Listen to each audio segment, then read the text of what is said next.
আমরা এখন গ্রাম্য পরিবেশের একটা সাঁকোতে উঠবো। আর যে সাঁকোতে বহু বছর হয়েছে বোধহয় উঠি নাই। আর আসলে অনেকেই এই সাঁকোতে উঠতে গেলে ভয় পাবে, কারণ অনেক লম্বা সাঁকো, তারপরে অনেক ভয়ভীতির ব্যাপার স্যাপার, যেহেতু একটা নদীর উপর দিয়ে গেছে। এটা হচ্ছে, এই সাঁকোটা হচ্ছে মধুচৌধুরীহাট বাজার পাশেই, দুই পাশে যে একদম শেষ প্রান্তের ডান প্রান্তে অবস্থিত। সাঁকোটা দেখতে পাচ্ছেন অনেক লম্বা। এটা কিন্তু ছোটোখাটো সাঁকো না। ছোটোখাটো সাঁকো হয় ছোট ছোট শাখা নদীগুলোর উপর দিয়ে। নদী বললে না, ছোট ছোট জোড়া খাল যেগুলো বলে গ্রাম্য ভাষায়।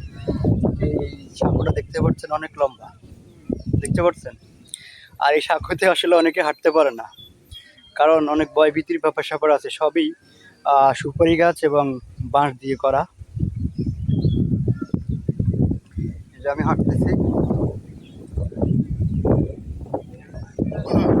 অনেক গাছ কিন্তু এই যে পুরাতন হয়ে গেছে। সাঁকোটা অনেক উঁচু, সাঁকোটা অনেক উঁচুতে অবস্থিত। অনেক ভয়ের ব্যাপার, যদি 19 থেকে 20 হয় তাহলে আপনি নিচে পড়ে যাবেন, এবং নিচে পড়লে কিন্তু আপনি সোজা রহমতখালি খালে চলে যাবেন।